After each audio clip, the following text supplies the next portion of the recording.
नमस्कार मित्रांनो, या चॅनलवर तुमचं सर्वांचं स्वागत आहे। कथेला जास्तीत जास्त लाईक करा, शेअर करा आणि चॅनलला सबस्क्राइब करा। चला तर मग आता कथेला सुरुवात करू। माझे नाव रोहित। 1.5 वर्षापूर्वी माझे लग्न नेहाशी झाले। आमचे लव्ह मॅरेज होते, कारण नेहा आणि मी एकाच डान्स अकॅडमीत प्रॅक्टिस करत होतो। तिथेच आमची ओळख झाली, मैत्री झाली आणि पुढे त्याचे रूपांतर प्रेमात झाले। सुदैवाने माझ्या आणि तिच्या घरच्यांना या लग्नाला अजिबात विरोध नव्हता। 2-3 दिवसांपासून माझ्या सासरची मंडळी आमच्या घरी येत जात होती, कारण नेहाने 2 आठवड्यापूर्वीच एका गोंडस बाळाला जन्म दिला होता। त्या बाळाला पाहण्यासाठीच ते सर्वजण आले होते। ते सगळे एकाच गाडीने आले होते। एक दिवस आमच्या घरी मुक्काम करून त्यांनी आमचा पाहुणचार घेतला। ते आज संध्याकाळीच निघणार होते आणि नेमकेच आज माझी चुलत सासू पुण्याहून आमच्या घरी येण्यासाठी निघाली होती। उद्या सकाळी 8 वाजता त्या आमच्या गावाला पोहोचणार होत्या। त्यांचा मुलगा म्हणजे माझा साला सुद्धा त्यांच्यासोबत येणार होता। माझ्या सर्व सासूबायांमध्ये या सासूबाई सर्वात सुंदर होती। वयाच्या 35व्या वर्षी त्यांच्या पतीचे कार अपघातात निधन झाले होतं। त्यानंतर त्यांनी स्वतःला सावरलं आणि पुण्यात महिलांसाठी एक ब्युटी पार्लर चालू लागल्या। त्यांची ड्रायव्हर्स गाडी जेव्हा आमच्या गावातील बस स्टॉपवर आली, तेव्हा माझ्या साल्याचा मला फोन आला। मी लगेच त्यांना रिसीव्ह करण्यासाठी तिथे पोहोचलो। जेव्हा त्या गाडीतून खाली उतरू लागल्या, तेव्हा माझे लक्ष त्यांच्याकडे गेले। एवढ्यात रात्रीचा प्रवास करूनही सासूबाई खूप सुंदर दिसत होत्या। जणू 25 ते 30 वर्षाची तरुण मुलगीच वाटावी असा त्यांचा तो चमकणारा चेहरा, काळेभोर केस आणि गुलाबी गाल पाहून मन प्रफुल्लित झाले। माझ्या साल्याचे नाव अमित होतं। मी जेव्हा त्याला लांबूनच आवाज दिला, तेव्हा त्याचे लक्ष माझ्याकडे गेले। तो स्वतः जवळील सामान उचलून माझ्याजवळ आला। मी ते सामान गाडीत व्यवस्थित ठेवलं आणि त्यांना घेऊन घरी आलो। घरी आल्यावर सासूबाई सर्वांना भेटल्या। अमितनेही सगळ्यांचे नमस्कार करून आशीर्वाद घेतले आणि तो आमच्याजवळ हॉलमध्ये येऊन बसला। मी त्याला विचारले, अमित, तुमचा प्रवास कसा झाला? तो म्हणाला, जीजू, प्रवास खूप छान झाला, काही त्रास झाला नाही, पण गाडी AC बंद होत नव्हता, त्यामुळे थोडी सर्दी झाल्यासारखं मला वाटतंय। मी अमितला म्हणालो, काही हरकत नाही, सर्दीचं औषध घे, ठीक वाटेल। आम्ही बोलत असतानाच अमितच्या मोबाईलवर त्यांच्या ऑफिसमधून फोन आला। त्याला काही महत्त्वाच्या मीटिंगसाठी लवकरात लवकर पुण्याला बोलवण्यात आलं होतं। तिथे त्याची अत्यंत गरज होती। अमित मला म्हणाला, जिजाजी, आता जाण्यासाठी काही बस मिळेल का? मी त्याला म्हणालो, बघ अमित, आता या वेळेला तर पुण्यासाठी थेट बस मिळणार। तू संध्याकाळच्या गाडीने, म्हणजे उद्या सकाळी मीटिंगच्या वेळेत पोहोचशील आणि सासूबाईची काळजी करू नकोस। मी उद्या त्यांना गाडीत बसून देईन। अमितला ते पटले। तो म्हणाला, चालेल जिजाजी, तुम्ही संध्याकाळी आईला गाडीत बसून द्या, मी तिथे त्यांना रिसीव्ह करेन। पण एक गोष्ट सांगायची राहिली, आईसोबत तुम्हालाही पुण्याला यावे लागेल। मी विचारले, का? गाडी तर एकदा इथून निघाली की थेट पुण्यातच थांबेल, मग माझी काय गरज? तेव्हा अमितने सांगितले, अरे जिजाजी, आईला मिरगी येण्याचा आजार आहे, ती कधी येईल सांगता येत नाही, म्हणून सोबत कोणीतरी असणं गरजेचं आहे। मी म्हणालो, ठीक आहे, मी सोबतीला येण्याचा प्रयत्न करतो। त्यानंतर आम्ही तयार होऊन आमच्यासोबत ब्रेकफास्टला बसला। मी फोन करून त्यांच्या संध्याकाळच्या गाडीचे बुकिंग। दुपारी 1 वाजता आम्ही सर्वांनी एकत्र जेवण केलं। थोडा वेळ आराम करून संध्याकाळी 5:45 वाजता आम्ही बस स्टॉपवर आलो। त्याचवेळी नेहाचा माझ्या मोबाईलवर फोन आला। मी फोन रिसीव्ह केला, पण समोर नेहा नसून माझ्या चुलत सासूबाई बोलत होत्या। त्या म्हणाल्या, जावाई बापू, मी पण अमितसोबत निघते ना, उगीच माझ्यामुळे तुम्हाला त्रास नको। मी त्यांना म्हणालो, काही त्रास नाही सासूबाई, सगळे ॲडजस्ट होईल। मी 1-2 दिवस आमच्याकडे आराम करा। तेवढ्यात अमितची गाडी जाण्यासाठी तयार झाली। तो गाडीत बसून पुण्यासाठी निघाला। मी घरी निघालो, पण वाटेत मित्रांना भेटून गप्पा मारत साधारण 8 वाजेच्या सुमारास घरी पोहोचलो। घरी सर्वजण जेवण्याची तयारी करत होते। जेवण झाल्यानंतर सगळे आपापल्या खोलीत झोपण्यासाठी गेले। मी नेहाला सांगितलं, नेहा, तू आणि सासूबाई तुमच्या खोलीत झोपा, मी बाहेर हॉलमध्ये सोफ्यावर झोपतो, पण दरवाजाची कडी लावू नकोस, मी रात्री कधीही आत येईल। एवढे सांगून मी सोफ्यावर येऊन बसलो। IPLचा सीझन सुरू असल्यामुळे मी काही वेळ टीव्हीवर मॅच पाहिली। 11 वाजता मॅच संपल्यावर थोडा वेळ मोबाईल पाहिला। आता रात्रीचे 12:30 वाजले होते। मला नेहाशिवाय झोप येत नव्हती, म्हणून मी हळू पावलांनी खोलीकडे गेलो। मी खोलीचा दरवाजा ढकलला, तो उघडाच होता। खोलीत AC सुरू असल्यामुळे खूप थंडगार वातावरण होतं आणि आमचे बाळ पाळण्यात शांत झोपलं होतं। खोलीत अंधार होता आणि बेडवर दोघांच्या अंगावर चादर होती, त्यामुळे नेहा कोणती हे ओळखणे कठीण होतं। माझ्या अंदाजानुसार डाव्या बाजूला नेहा झोपली असावी असे वाटल्याने मी हळूच त्या बाजूला जाऊन झोपलो। मी जेव्हा तिला स्पर्श केला तेव्हा ती नेहा नाही असे वाटले, कारण नेहा एवढी सुदृढ नव्हती. पण जर सासू या सासूबाई आहेत तर त्या काहीच का बोलत नाहीत असा विचार करत ती नेहाच असावी या समजुतीने मी तिच्या गालावर ओठ टेकवले. काही वेळाने समोरूनही प्रतिसाद मिळू लागला. त्या शांत अंधारात आम्ही एकमेकांच्या सहवासात हरवून गेलो. रात्री उशिरा झोपल्यामुळे मला सकाळी उशिरा जाग आली. नेहा मला उठवण्यासाठी आली आणि म्हणाली, अहो उठा, खूप वेळ झाला आहे. मी अर्धवट झोपेतच म्हणालो, नेहा झोपू दे ना, रात्री तू मला खूप वेळ जागा ठेवलं होतंस. नेहा आश्चर्याने म्हणाली, मी तर रात्रभर तुमची वाट पाहत होते, तुम्ही आलाच नाही. हे ऐकताच मी दचकून खाटेवरून उठलो. नेहा माझ्याकडे गंभीर नजरेने पाहत होती. माझ्या मनात विचारांचे काहूर माजले. जर ती नेहा नव्हती तर रात्री माझ्यासोबत कोण होतं? त्या माझ्या चुलत सासूबाई होत्या की काय? मी डोक्याला हात लावून बसलो. मला असे पाहून नेहाने विचारले, काय झाले, काय विचार करत आहात? मी प्रसंग टाळण्यासाठी म्हणालो, काही नाही, रात्री लवकर डोळा लागला म्हणून खोलीत यायचं विसरलो. नेहा म्हणाली, बरं झालं नाही आलं, मलाही खूप झोप आली होती. आता लवकर तयार व्हा आणि बाजारातून काही भाज्या आणून द्या. आज काकूंसाठी काहीतरी छान बेत करूया. मी उठून बाथरूमकडे जाऊ लागलो तेव्हा माझी नजर खोलीत बसलेल्या सासूबाईवर पडली. आमची नजरानजर होताच त्यांच्या चेहऱ्यावर एक छान स्माईल आली. त्या एकटक माझ्याकडे पाहून गालातल्या गालात हसत होत्या. कालपेक्षा आज त्या अधिक आनंदी दिसत होत्या. मी बाथरूममध्ये गेलो, आंघोळ करून बाहेर आलो. त्या खोलीत बसून आपले केस विंचरत होत्या. त्या खूप आकर्षक दिसत होत्या. विशेष म्हणजे त्यांची नजर माझ्यावरून हटत नव्हती. मी नेहाला आवाज देऊन माझे कपडे मागवून घेतले आणि वरच्या हॉलमध्ये जाऊन चेंज केले. काही वेळाने मी नाश्त्यासाठी खाली आलो. सासूबाई हॉलमध्ये टीव्ही पाहत होत्या. त्यांनी परत माझ्याकडे पाहून एक सूचक हास्य केलं. नाश्ता झाल्यावर नेहा म्हणाली, तुम्ही जेव्हा बाजारात जाल तेव्हा तुमचे आणि काकूंचे पुण्याचे रिझर्वेशन करून घ्या, नाहीतर ऐनवेळी सीट मिळणार नाही. मी थोडासा आळस केला आणि विचार केला की गाडी निघण्याच्या 2 तास आधी बुकिंग करेन, म्हणजे कदाचित सीट स्वस्त मिळेल. आमच्या गावातून पुण्यासाठी संध्याकाळी 2च गाड्या निघत असतात. मी भाजी घेऊन आलो, पिशवी नेहाच्या हातात दिली आणि मित्रांना भेटायला निघून गेलो. संध्याकाळी मला सासूबाईंनी सोडवण्यासाठी पुण्याला जायचं होतं. 1:30 वाजेपर्यंत मित्रांसोबत वेळ घालून मी घरी आलो, जेवलो आणि निवांत झोपलो. जेव्हा घाईघाईने उठलो तेव्हा रिझर्वेशन करायचे लक्षात आले. मी एका टॅब्लिक बुकिंगवाल्याला फोन केला तेव्हा गाडीत फक्त एकच डबल स्लीपर सीट शिल्लक होती. बाकी पूर्ण गाडी बुक झाली होती. सुदैवाने ती सीट मला मूळ किमतीपेक्षा कमी दरात मिळाली, म्हणून मागचा पुढचा विचार न करता मी ती बुक केली. ही गोष्ट मी घरी कोणाला सांगितली नाही.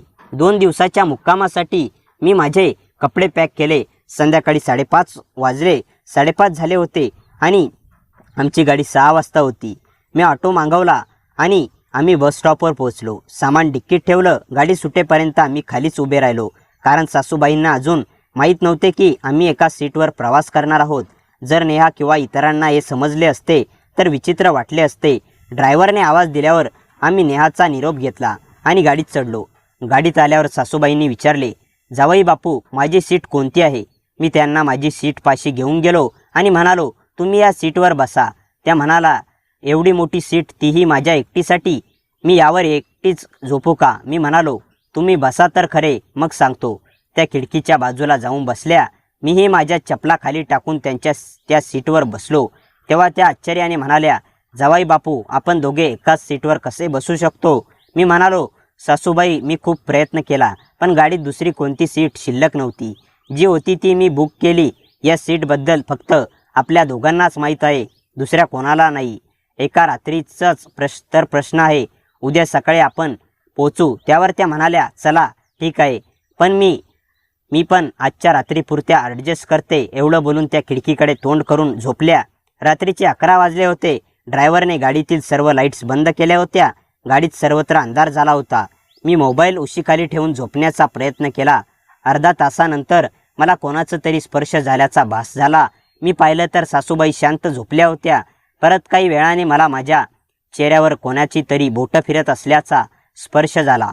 यावेळी मी मोबाईलची टॉर्च ऑन केली तर सासूबाईचे डोळे उघडून माझ्याकडेच पाहत होत्या. मी थोडा घाबरलो. त्यांनी मला लाईट बंद करायला सांगितली आणि हळू आवाजात म्हणाल्या, तुम्ही माझे जावई आहात खरं, पण परवा रात्री जो आनंद तुम्ही मला दिला तो मी आयुष्यात कधीच विसरू शकत नाही. पती नसल्यावर स्त्रीला किती एकटेपणा जाणवतं हे फक्त मलाच माहीत आहे. तुम्ही मला नेहा समजून माझ्याजवळ आलात, पण त्यामुळे माझ्या मनातील अनेक वर्षाची इच्छा पूर्ण झाली. म्हणूनच आज जेव्हा तुम्ही हे रिझर्वेशन केले तेव्हाही माझ्या मनात तीच ओढ होती. त्या रात्री प्रवासादरम्यान गाडीच्या अंधारात आमचा संवाद आणि जवळीक आणखीन वाढली. गाडीच्या आवाजात आमचे बोलणे, बाहेर जाण्याचा प्रश्नच नव्हता. अनेक वर्षांचे त्यांचे एकटेपण त्या रात्री दूर झालं होतं. त्यानंतर सासूबाईंनी सुखाची झोप लागली. पुण्यातील शेवटचा स्टॉप वारजे होता. तिथे गाडी सकाळी 8 वाजता पोहोचणार होती. तिथे पोहोचण्याच्या 5 मिनिटे आधी त्या उठल्या आम्हाला रिसीव्ह करण्यासाठी. आम्ही तिथे आधीच आलो होतो. आम्ही गाडीतून उतरून त्यांच्या गाडीत बसलो आणि सासूबाईच्या घरी निघालो. बस स्टॉपवरून त्यांचे घर 25 मिनिटाच्या अंतरावर होते. घरात पोहोचल्यावर सासूबाई फ्रेश होण्यासाठी बाथरूममध्ये गेल्या. त्या बाहेर आल्यावर मी बाथरूममध्ये गेलो तेव्हा तिथे सासूबाईचे कपडे वाळत घातलेले दिसले. ते पाहून मला नेहाच्या राहणीमानाची आणि सासूबाईच्या मॉडर्न असण्याची जाणीव झाली. अंघोळ करून मी बाहेर आलो तेव्हा अमित नाश्ता करत होता. अमितचे घर 1 BHK होते. त्याला ड्युटीवर जायला उशीर होत असल्यामुळे तो लवकरच नाश्ता करून कामावर निघून गेला. घरात आता फक्त मी आणि सासूबाईच होतो. त्यांनी हलका गाऊन घातला होता ज्यामध्ये त्या खूप सुंदर दिसत होत्या. त्यांनी मला नाश्त्यासाठी बोलावले. आम्ही डायनिंग टेबलवर बसलो. नाश्ता करत असताना आमच्यात पुन्हाच तोच मुखसंवाद आणि आकर्षण सुरू झालं. घरात दुसरं कोणीच नसल्यामुळे मी नाश्ता बाजूला ठेवून त्यांचा हात पकडला आणि आम्ही बेडरूममध्ये आलो. त्या एका दिवसाच्या प्रवासाऐवजी सासूबाईच्या आग्रहामुळे मी तिथे पूर्ण 5 दिवस राहिलो. त्यांनाही माझा सहवास आवडला होता. मी घरी परत आल्यावरही आमचा संपर्क सुरूच राहिला. अधूनमधून आम्ही व्हिडिओ कॉलवर बोलायचो. अशा प्रकारे त्या एका अनपेक्षित प्रवासाने आमच्या आयुष्याला एक वेगळेच वळण दिले. पुण्याच्या त्या 5 दिवसानंतर मी जेव्हा गावी परत आलो तेव्हा माझ्या मनात एक प्रचंड अपराधीपणाची भावना होती, पण त्याचवेळी एक अनामिक ओढही निर्माण झाली होती. घरात पाऊल ठेवताच नेहाने बाळाला माझ्या कुशीत दिली. तिच्या डोळ्यातील निरागस प्रेम आणि विश्वास पाहून माझ्या काळजात सर्र झालं. मी स्वतःला बजावलं की जे काही पुण्यात झालं ते एका चुकीच्या प्रसंगातून घडलेलं वादळ होतं. आता मला माझ्या संसारावर लक्ष केंद्रित करायचं आहे. पण म्हणतात ना, काही गोष्टी आपल्या नियंत्रणात नसतात. पुण्यातून आल्यावर 2च दिवसात माझ्या मोबाईलवर सासूबाईचा व्हिडिओ कॉल आला. मी घाबरून खोलीचा दरवाजा बंद केला आणि फोन उचलला. स्क्रीनवर त्या नेहमीसारख्या प्रफुल्लित आणि सुंदर दिसत होत्या. त्या म्हणाल्या, जावई बापू, तुम्ही गेल्यापासून घर कसं अगदी रिकामं वाटतंय. अमित तर सकाळीच कामावर निघून जातो. मला अजिबात करमत नाहीये. त्यांच्या आवाजातील तो अर्थायुक्त गोडवा मला नकार देण्यापासून रोखत होता. मी कसा तरी संवाद आवरता घेतला, पण त्यानंतर आमचा हा सिलसिला रोजचाच बनला. जेव्हा नेहा बाळाला घेऊन झोपायची किंवा कामात व्यस्त असायची तेव्हा मी सासूबाईशी तासनतास व्हिडिओ कॉलवर बोलायचो. आमचं नातं आता केवळ एका रात्रीपुरते मर्यादित राहिले नव्हते, तर ते मानसिक आणि शारीरिक आकर्षणाच्या एका वेगळ्याच पातळीवर पोहोचले होते. दिवस मागे पडत होते आणि बाळाच्या बारशाची तयारी सुरू झाली. या निमित्ताने पुन्हा एकदा सासरची मंडळी आमच्या घरी येणार होती. सासूबाई सुद्धा पुण्याहून येणार होत्या. माझ्या मनात एकाच वेळी आनंद आणि प्रचंड भीती होती. नेहाच्या समोर सासूबाईची नजरानजर करताना माझी काय अवस्था होईल याची मी कल्पनाही करू शकत नव्हतो. बारशाच्या आदल्या दिवशी सासूबाई आणि अमित घरी आले. त्या गाडीतून उतरल्या तेव्हा नेहाने त्यांचे हसून स्वागत केले. सासूबाईंनी नेहाच्या गळ्यात हात टाकला, पण त्यांची नजर मागून माझ्यावरच खेळली होती. त्यांच्या त्या नजरेने माझ्या अंगावर काटा आणला.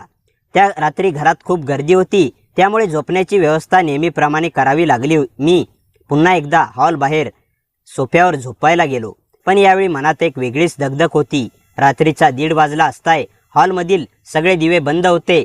अचानक मला कोणाच्या तरी पावलांचा आवाज आला. मी डोळे उघडून पाहिले तर अंधारात एक आकृती माझ्या सोफ्यापाशी येऊन उभी राहिली. ती दुसरी कोणी नसून सासूबाई होत्या. त्यांनी हळूच माझ्या शेजारी सोफ्यावर जागा केली आणि माझ्या कानात कुजबुजल्या, खूप दिवसांनी तुम्हाला डोळे भरून पाहिलं. पुण्याची आठवण येत होती का? मी प्रचंड घाबरलो होतो. सासूबाई, प्लीज, घरात सगळे आहेत. नेहा शेजारच्या खोलीत आहे, कोणीतरी बघेल. मी चाचरत म्हणालो, पण त्या किण्याच्या मनस्थितीत नव्हत्या. त्यांनी माझा हात आपल्या हातात घेतला. त्याचवेळी अचानक शेजारच्या खोलीचा दरवाजा उघडल्याचा आवाज झाला आणि टॉर्चचा प्रकाश थेट आमच्या सोफ्यावर पडला. तो प्रकाश नेहाच्या मोबाईलचा होता. नेहा पाणी पिण्यासाठी बाहेर आली होती. सोफ्यावर आम्हा दोघांना एवढ्या जवळ बसलेलं पाहून ती जागीच गोठली. काकू, अहो तुम्ही इथे काय करताय? आणि तुम्ही एवढ्या रात्री नेहाचा आवाज थरथरत होता. माझ्या पायाखालची जमीन सरकली. काय बोलावे मला सुचत नव्हते. पण सासूबाईंनी अत्यंत हुशारीने प्रसंग सांभाळला. त्या लगेच सोफ्यावरून उठल्या आणि कपाळाला हात लावून म्हणाल्या, अरे नेहा, काही नाही ग. अचानक मला चक्कर आल्यासारखं झालं. खोलीत खूप गुदमारल्यासारखं होत होतं, म्हणून पाणी घ्यायला बाहेर आले. तर जावई बापू जागीच होते. त्यांनी मला सोफ्यावर बसवलं आणि पाणी आणून दिलं. नेहाने संशयाने माझ्याकडे पाहिलं. मी लगेच टेबलावरचा पाण्याचा पेला पुढे केला. नेहाचा संशय पूर्णपणे गेला नव्हता, पण तिने परिस्थिती शांतपणे हाताळली. ती सासूबाईंना घेऊन खोलीत गेली. पण त्या रात्रीनंतर नेहाच्या वागण्यात एक अनामिक बदल झाला होता. ती माझ्यावर आणि सासूबाईवर बारीक लक्ष ठेवून होती. बारशाचा कार्यक्रम शांततेत पार पडला, पण त्यानंतर घरात राहणे मला खूप गुदमारल्यासारखे वाटू लागले होते. सासूबाईंना कळून चुकले होते की नेहा आता सावध झाली आहे. निघण्याच्या दिवशी जेव्हा अमित बाहेर गाडीत पाहत होता, तेव्हा सासूबाईंनी मला किचनमध्ये एकटं काढलं. त्यांनी माझ्या हातात एक चिठ्ठी दिली आणि म्हणाल्या, इथे आता जास्त धाडस करणे योग्य नाही. मी पुण्यात तुमची वाट पाहेन. दर महिन्याला अमितच्या ऑफिसच्या कामाच्या बहाण्याने किंवा ब्युटी पार्लरच्या साहित्यासाठी तुम्ही पुण्यात येत जा. नेहाचा संशय येणार नाही आणि आपल्याला आपला एकांतही मिळेल. मी त्यांच्या डोळ्यात पाहिलं. तिथे एका अनावर ओढ होती जी मला स्वतःकडे ओढत होती. घरी नेहाचे बाळ आणि पवित्र प्रेम होते, तर पुण्यात सासूबाईचं हे जाळं होतं. मी ती चिठ्ठी खिशात ठेवली आणि सासूबाईंना आम्ही सोबत निरोप दिलं. गाडीत निघून गेली. नेहा जेव्हा माझ्या शेजारी उभी राहून गाडीकडे पाहत होती, तिने माझा हात हातात घेतला आणि म्हणाली, काकू, गेल्यावर कसं शांत वाटतंय ना? तिच्या या वाक्यात एक सूचक इशारा होता की काय हे मला समजले नाही, पण मला कळून चुकले की माझे आयुष्य आता एका दुहेरी वळणावर आले आहे, जिथून मागे फिरण्याचा कोणताही रस्ता शिल्लक राहिलेला नाही. एका बाजूला माझा संसार होता आणि दुसऱ्या बाजूला पुण्याचा तो निश्चितपण हवावासा वाटणारा सहवास. सासूबाईला पुण्याला परतल्या खऱ्या, पण माझ्या मनात आणि आयुष्यात असं वादळ निर्माण करून गेल्या की ज्यातून बाहेर पडणं मला आता अशक्य झालं होतं. दिवसामागून दिवस जात होते, पण माझं मन गावी असूनही पुण्याच्या त्या 5 दिवसात आणि बारशाच्या त्या रात्री घडलेल्या प्रसंगातच अडकून पडलं होतं. नेहा आता पूर्णपणे बाळाच्या संगोपनात व्यस्त असायची, पण तरीही तिच्या मनात कुठेतरी संशयाची एक लहानशी ठिणगी धुमसत होती. याची मला जाणीव होती. ती बऱ्याचदा माझ्याकडे एकटक पाहायची, जणू माझ्या डोळ्यात सत्य वाचण्याचा प्रयत्न करत असावी. यामुळे घरात वावरताना अत्यंत मी सावध असायचो. सासूबाईचा फोन आता थेट येणं बंद झालं होतं, कारण आम्हा दोघांनाही नेहाच्या संशयामुळे एक नवीन मार्ग शोधला होता. आम्ही रात्री नेहा झोपल्यानंतर किंवा मी कामाच्या निमित्ताने बाहेर असताना गुपचूप मेसेजवर बोलायचो. सासूबाईंनी दिलेल्या त्या चिठ्ठीत शब्दांचा प्रभाव माझ्यावर इतका होता की पुण्यात जाण्यासाठी काहीतरी निमित्त शोधू लागलो. अखेर 1.5 महिन्यानंतर मला ती संधी मिळाली. माझ्या एका मित्राने पुण्यात डिजिटल मार्केटिंग आणि व्हिडिओ एडिटिंगचे काही प्रोजेक्ट मोठे सुरू केले होते. त्यांनी मला त्यांच्यासोबत भागीदार करण्याची ऑफर दिली होती. मी ही संधी साधून नेहाशी बोललो. नेहा गावी राहून आपल्या चॅनलचं आणि क्रिएटिव्ह कामाचं मार्केट खूप मर्यादित राहतं. पुण्यातून एक मोठी ऑफर आहे. जर तिथे मी गेलो तर आपल्या भविष्यासाठी आणि बाळासाठी खूप चांगलं होईल. मी तिला पटवून देण्याचा प्रयत्न केला. नेहाने आधी थोडा नकार दिला, पण अहो, बाळ अजून लहान आहे. तुम्ही मला इथे एकटं सोडून जाणार. पण जेव्हा मी तिला आर्थिक फायदा आणि करिअरच्या संधी समजावून सांगितल्या, तेव्हा ती तयार झाली. तिने मला परवानगी दिली, पण तिची एक अट होती. तुम्ही तिथे गेल्यावर अमितच्या घरी मुक्काम करा, म्हणजे मलाही तुमची काळजी वाटणार नाही आणि काकोही सोबत असतील. तिची ही अट ऐकून माझ्या पोटात भीतीचा गोळा आला, पण त्याचवेळी मनात एक छुपी आनंदाची लाटही उसळली. मी सासूबाईंना मेसेज करून मी पुण्यात येत असल्याचं कळवलं. त्यांनी तात्काळ उत्तर दिलं, मी तुमचीच वाट पाहत आहे. मी पुन्हा एकदा पुण्यात पाऊल ठेवलं. अमित नेहमीप्रमाणे त्याच्या ऑफिसच्या कामात प्रचंड व्यस्त असायचा.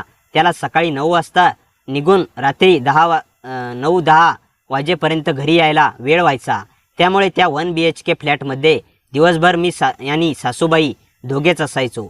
पहिल्याच दिवशी जेव्हा अमित ऑफिसला निघून गेला, तेव्हा घराचा मुख्य दरवाजा बंद होताच सासूबाई माझ्याजवळ आल्या. त्यांनी त्या दिवशी एका सुंदर आणि हलकी साडी नेसली होती. ब्युटी पार्लरला चालवत असल्यामुळे त्या स्वतःची खूप काळजी घ्यायच्या. त्यामुळे त्यांच्या वयाचा अंदाज लावणे कोणालाही कठीण होतं. खूप वाट पाहायला लावली. जावई बापू, तुम्ही त्या गालातल्या गालात हसत म्हणाल्या. नेहाच्या संशयामुळे मला थोडा वेळ लागला. सासूबाई मी त्यांचा हात हातात घेत म्हणालो. त्या 5 दिवसात आमचं नातं आणखी घट्ट झालं. आम्ही दोघे एकत्र स्वयंपाक करायचो, TV पाहायचो आणि अमित घरी येण्यापूर्वी आम्ही सर्वसामान्य असल्यासारखं दाखवायचो. अमितला काहीच कल्पना नव्हती की तो मला पाहुण्यासारखी वागणूक द्यायचा आणि मीही त्याच्यासमोर एक आदर्श जिजाजी म्हणून वागायचो. पण हा लपंडाव जितला सुखद होता तितकाच तो भयानकही होता. एक दिवस दुपारी सासूबाई पार्लरमध्ये गेल्या होत्या आणि मी घरात बसून लॅपटॉपवर काम करत होतो. अचानक नेहाचा व्हिडिओ कॉल आला. मी नेहमीप्रमाणे हसतमुखाने फोन उचलला आणि बाळाला पाहू लागलो. नेहा माझ्याशी गप्पा मारत होती. गप्पा मारता मारता तिची नजर माझ्या पाठीमागे असलेल्या भिंतीवर गेली. त्या भिंतीवर एक सासूबाईचा फोटो मोठा लावलेला होता. नेहाने तो फोटो ओळखला कारण तो तिच्या काकूचा घरचा हॉल होता. अहो, तुम्ही काकूंच्या घरात आहात का? नेहाने विचारले. हो, अमितने सांगितलं होतं ना इथे राहायला, म्हणून मी दुपारी कामावून इथे विश्रांतीसाठी आलो. मी कसाबसा खोटं बोलून प्रसंग सांभाळला. पण त्याचवेळी मागून घराचा मुख्य दरवाजा उघडला. सासूबाई पार्लरमधून लवकर परत आल्या होत्या. त्या थेट हॉलमध्ये आल्या आणि मला न पाहता म्हणाल्या, अहो ऐकलत का, आज पार्लरमध्ये खूप गर्दी होती. मी तुमच्यासाठी आवडीचा हलवा आणला. त्यांचा तो अक्काचा आणि जवळकीचा आवाज थेट माझ्या मोबाईलच्या स्पीकरमधून नेहाच्या कानावर पडला. सासूबाईचे शब्द ऐकून नेहाचा चेहरा एकदम पांढरा पडला. तिने स्क्रीनवर सासूबाईंना पाहिले, ज्यांनी घरात येताच आपल्या डोक्यावरील पदर बाजूला केला होता आणि त्या अत्यंत अनौपचारिक कपट्यांमध्ये होत्या. काकू, तुम्ही जावई बापूंशी अशा भाषेत बोलताय? नेहाचा आवाज कमालीचा आणि कठोर संतापलेला होता. माझे हातपाय थरथरू लागले. सासूबाईंनाही आपली चूक मोजली. त्यांनी लगेच फोन आपल्या हातात घेतला आणि म्हणाले, अरे नेहा, तू गैरसमज करून घेऊ नकोस. जावई बापूंनी मी मुलासारखं मानते. अमितला जशी आक मारते तशीच त्यांना मारली आणि अमितसाठी हलवा आणि त्यांच्या दोघांसाठी आणलाय. नेहाने काहीच उत्तर दिले नाही. तिने सरळ फोन कट केला. त्या प्रसंगानंतर पुण्यात थांबणे माझ्यासाठी अशक्य झालं होतं. मी त्याच रात्री गावी परत जाण्याचा निर्णय घेतला. सासूबाईच्या डोळ्यात भीती आणि पश्चाताप साफ दिसत होता. पण आता वेळ निघून गेली होती. मी जेव्हा गावी पोहोचलो तेव्हा घरातलं वातावरण एखाद्या मशिनीसारखं शांत होतं. नेहा बाळाला कुशीत घेऊन बसली होती. तिने डोळ्यातून अश्रू वाहत होते. तिने माझ्याकडे पाहिलं. त्या नजरेत आता प्रेम नव्हते तर फक्त तिरस्कार होता. मला सगळं समजलंय. नेहा शांतपणे जड आवाजात म्हणाली, बारशाच्या रात्री मी जे पाहिलं तो माझा भ्रम नव्हता आणि आज फोनवर जे ऐकलं त्यावरून मला खात्री झाली तुम्ही माझ्यासाठी पाठी तितका मोठा खंजीर खुपसला असं मला वाटलं नव्हतं. तेव्हा माझ्या काकूंसोबत मी तिच्या पाया पडायला गेलो, माफी मागितली. नेहा, माझ्याकडून खूप मोठी चूक झाली. त्या एका रात्री अंधारात माझा गैरसमज झाला आणि त्यानंतर मी मोहात अडकत गेलो. मला माफ कर. नेहाने स्वतःला माझ्यापासून दूर केलं. माफी या गोष्टीला माफी नाही. तुम्ही माझ्या विश्वासाचा खून केला आहे. त्या दिवसापासून नेहाने माझ्याशी बोलणं सोडलं आहे. ती केवळ बाळासाठी राहते. पण आमच्यातील पती पत्नीच नातं संपल्यासारखं झालं आहे. दुसरीकडे पुण्यातून सासूबाईचे मेसेज अजूनही येतात ज्यामध्ये त्या नेहाची समजूत घालण्याचा आणि मला धीर देण्याचा प्रयत्न करतात. माझं आयुष्यात आता एका कोपऱ्यात येऊन थांबलंय जिथे एका बाजूला उद्ध्वस्त झालेला संसार आहे ज्याला साधणे आता माझ्या हातात नाही आणि दुसऱ्या बाजूला पुण्याचा तो सहवास आहे जो आनंद तर देतो पण आनंदाची किंमत माझ्या हसत्या खेळत्या कुटुंबाचा बळी देण्याची चुकवावी लागली आहे. नेहाच्या त्या कठोर शब्दांनी आणि तिच्या डोळ्यातील तिरस्कारांनी आमच्या सुखी संसाराची राख रांगोळी केली होती. घरात आम्ही दोघे एकाच छताखाली राहत होतो पण आमच्यात केवळ एक अनोळखी व्यक्तीसारखं अंतर निर्माण झालं होतं. ती माझ्याशी फक्त बाळाच्या गरजेपुरतं बोलायची. तिचं ते मोजकं बोलणं आणि कोरडा शब्द माझ्या काळजाला सरे पाडणारं.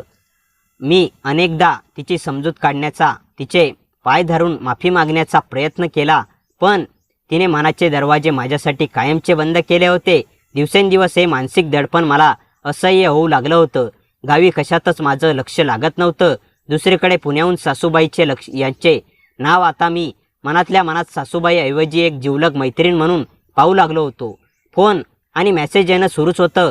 त्या नेहाची समजूत काढण्यासाठी तिलाही फोन करायच्या पण नेहा त्यांचा फोन उचलत नव्हती.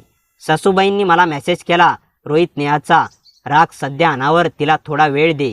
तू इथे पुण्यात येऊन तुझ्या कामावर लक्ष केंद्रित कर. इथे परिस्थिती सामान्य झाल्यावर आपण पुन्हा प्रयत्न करू.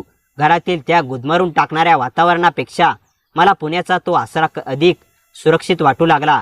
अखेर एक दिवस मी नेहाला म्हणालो, नेहा, मी पुण्यात माझ्या प्रोजेक्टसाठी जातोय. तुला काही हवं नको ते अमितला सांगत जा. नेहाने नेहमीप्रमाणे काहीच उत्तर दिलं नाही. ती फक्त बाळाला घट्ट कवेत घेतलं. मी जड अंतकरणाने पण एका सुटकेच्या भावनेने पुण्याची गाडी पकडली. पुण्यात आल्यावर मी अमितच्या घरी राहणे योग्य नव्हते, कारण अमितला अजून याच गोष्टीची पूर्ण कल्पना नव्हती. म्हणून मी सासूबाईच्या ब्युटी पार्लरजवळ एका लहान खोली भाड्याने घेतली. आता माझ्या दुहेरी आयुष्याचा एका नवा अंक सुरू झाला होता. मी दिवसा डिजिटल मार्केटिंगच्या कामात स्वतःला व्यस्त ठेवायचो आणि संध्याकाळ झाली की सासूबाई माझ्या खोलीवर यायच्या. सासूबाईचा सहवास मला त्या मानसिक त्रासातून तात्पुरता आराम द्यायचा. आम्ही तासनतास एकत्र घालवायचो. जुन्या गोष्टी विसरायचा प्रयत्न करायचो. त्यांनी त्यांच्या वयाच्या 40शी गाठली असली तरी माझ्यासाठी त्या अजूनही एका पहिल्या रात्रीसारख्याच तरुण आणि मनमोहक होत्या. त्यांनी मला त्यांच्या व्यवसायातील भागीदार म्हणून घेतलं आम्ही दोघे मिळून पुण्यात एका नव्या आयुष्याची विणत होतो. हा आनंद नक्कीच सुखावा होता, पण त्यांनी लागलेली अनैतिकतेची किनार मला आतून पोखरत होती. अशाच प्रकारे आणखीन 6 महिने निघून गेले. एक दिवस अचानक अमितचा फोन आला. त्याचा आवाज खूप गंभीर होता. तो म्हणाला, जीजू, नेहाने गावी कोर्टात घटस्फोटासाठी अर्ज दाखल केला आहे आणि तिने आईवरही गंभीर आरोप केले आहे. हे सगळं काय चाललंय? तुम्ही दोघे मिळून माझ्याशी आणि नेहाशी काय खेळ मांडला आहे? अमितच्या या प्रश्नाने पुण्यात उभारलेल्या आमचा सुखाचा महल क्षणात पत्त्यासारखा कोसळला. सासूबाईंना जेव्हा हे समजलं, त्यांच्या हातातून चहाचा कप खाली पडला. त्यांच्या चेहऱ्यावरचं रक्तच उतरलं होतं. त्या काही क्षण नुसत्याच माझ्याकडे पाहत राहिल्या. हे इतक्या लवकर इथपर्यंत पोहोचेल असं मला वाटलं नव्हतं. त्या थरथरत्या आवाजात म्हणाल्या, माझ्याही पायाखालची जमीन सरकली होती. आतापर्यंत आम्ही ज्या गोष्टीपासून पळत होतो तीच गोष्ट आता आमच्या दारात येऊन उभी राहिली होती. अमितने फोनवर स्पष्ट शब्दात सांगितलं, जीजू, उद्या मी पुण्यात येतोय. मला तुमच्या दोघांकडून खरं काय ते ऐकायचं आहे. जर तुम्ही काही लपवलं तर मी स्वतः कोर्टात सगळं सांगेन. फोन कट झाल्यानंतर खोलीत काही क्षण पूर्ण शांतता पसरली. दुसऱ्या दिवशी सकाळी अमित माझ्या खोलीवर आला. त्याच्या डोळ्यात राग, दुःख आणि विश्वासघाताची भावना स्पष्ट दिसत होती. त्याने आत येताच दरवाजा बंद केला आणि म्हणाला, आता एक शब्दही खोटं बोलू नका. मी बराच वेळ मान खाली घालून बसलो होतो. शेवटी मी घडलेला सगळा प्रकार त्यांना सांगितला. माझं बोलणं संपेपर्यंत अमितच्या डोळ्यात अश्रू जमा झाले होते. तो माझ्याकडे न पाहता आईकडे वळला. आई, मी तुम्हाला आयुष्यभर आदर्श मानलं, पण आज माझं सगळं जगच कोसळलं. सासूबाई रडत त्यांच्या पायाशी बसल्या. अमित, माझ्याकडून खूप मोठी चूक झाली. मला शिक्षा झाली तरी चालेल, पण तू मला आई म्हणून न सोडू नकोस. अमितने त्यांचे हात अलगद बाजूला केले. आई, काही चुका अशा असतात की त्यानंतर नातं जिवंत राहतं, पण विश्वास कायमचा मरून जातो. एवढं बोलून तो तिथून निघून गेला. काही दिवसांनी कोर्टाची पहिली तारीख आली. न्यायालयात शांतपणे उभी होती. तिच्या चेहऱ्यावर रडण्याचे कोणतेही भाव नव्हते. ती जणू सगळे अश्रू आधीच संपवून बसली होती. न्यायाधीशांनी समेटाचा प्रयत्न केला. त्यांनी मला विचारलं, तुम्हाला हे वैवाहिक नातं टिकवायचं आहे का? मी नेहाकडे पाहिलं. तिच्या डोळ्यात कोणताही मृदू भाव नव्हता. मी हळू आवाजात म्हणालो, हो, मला अजूनही माझं कुटुंब परत हवं आहे. पण नेहाचं उत्तर ठाम होतं, माननीय न्यायालय, विश्वास एकदाच तुटतो, त्यानंतर संसार फक्त नावापुरता राहतो. मला या नात्यात परत जायचं नाही. तिचे शब्द ऐकून माझ्याकडे बोलण्यासारखं काहीच उरलं नाही. पुढील काही महिन्यात कायदेशीर प्रक्रिया पूर्ण झाली आणि आमचा घटस्फोट मंजूर झाला. बाळाचा ताबा नेहाकडे देण्यात आला. मला केवळ ठराविक दिवशी त्याला भेटण्याची परवानगी मिळाली. न्यायालयातून बाहेर पडताना मी शेवटचं एकदा नेहाकडे पाहिलं. ती मागे वळूनही पाहिली नाही. तिच्या हातात बाळ होतं आणि ती नव्या आयुष्याच्या दिशेने चालू लागली होती. त्या दिवशी मला पहिल्यांदा जाणवलं की काही निर्णय क्षणिक मोहातून घेतले जातात, पण त्यांची शिक्षा संपूर्ण आयुष्यभर भोगावी लागते. पुण्यात परतल्यावर माझं आणि सासूबाईचं नातंही पूर्वीसारखं राहिलं नाही. जे नातं कधी काळी आधार वाटत होतं तेच आता अप्रतिपणाची कायमची आठवण बनलं होतं. आम्ही दोघे एकमेकांसमोर शांत बसायचो, पण त्या शांततेत हजारो न बोललेले प्रश्न असायचे. अखेर एक दिवस त्यांनी माझ्याकडे पाहत शांतपणे म्हटलं, आपण दोघांनी मिळून जे गमावलं आहे ते आता कोणत्याही किमतीत परत मिळणार नाही. त्यांच्या त्या शब्दानंतर मला समजलं की काही कथा शेवटी कोणाच्याही विजयाने संपत नाहीत. त्या फक्त पश्चाताप, तुटलेली नाती आणि आयुष्यभर मनावर राहणाऱ्या जखमा मागे ठेवून संपतात. घटस्फोटाची कागदपत्रे हातात आल्यापासून सासूबाई पूर्णपणे बदलून गेल्या होत्या. पूर्वी माझ्याशी तासनतास बोलणाऱ्या त्या आता शांत झाल्या होत्या. त्यांच्या चेहऱ्यावर सतत अपराधीपणाची छाया दिसत होती. एक संध्याकाळ त्या माझ्या खोलीवर आल्या. त्यांच्या हातात एक लिफाफा आणि घराच्या किल्ल्या होत्या. त्या काही क्षण माझ्याकडे पाहत राहिल्या आणि नंतर शांत आवाजात म्हणाल्या, रोहित, आज मी शेवटच्यांदा तुला भेटायला आले आहे. त्यांच्या या वाक्याने माझ्या छातीत धस्स झालं. काय म्हणताय तुम्ही? मी घाबरत विचारलं. त्यांनी लिफाफा माझ्या हातात ठेवला. मी पुणे कायमचं सोडून चालले आहे. पार्लर विकला आहे, घरही विकलं आहे. आता या शहरात राहण्याचा मला काही अधिकार उरलेला नाही. माझ्या पायाखालची जमीनच सरकली. असं करू नका. मी आधीच सर्व काही गमावलं आहे. आता तुम्ही सुद्धा गेलात तर मी पूर्णपणे एकटा पडेन. माझ्या डोळ्यात अश्रू तरळले. त्या हलकसं हसल्या, पण त्या हसण्यात वेदना होत्या. रोहित, आपण दोघांनी एकमेकांचा आधार शोधताना दोन निष्पाप माणसाचं आयुष्य उद्ध्वस्त केलं. आता तरी ही चूक पुढे वाढवायची नाही. काही नाती कितीही जवळची वाटली तरी ती शेवटपर्यंत नेण्यासाठी नसतात. मी त्यांचे हात धरले. एक संधी अजून द्या. आपण सगळं नव्याने सुरू करू. त्यांनी अलगद हात सोडवून घेतले. नवं आयुष्य सत्यावर उभं राहतं, अपराधावर नाही. एवढं बोलून त्यांनी माझ्या डोक्यावर हात ठेवला. त्यांच्या डोळ्यातून अश्रू वाहत होते. तू अजून तरुण आहेस.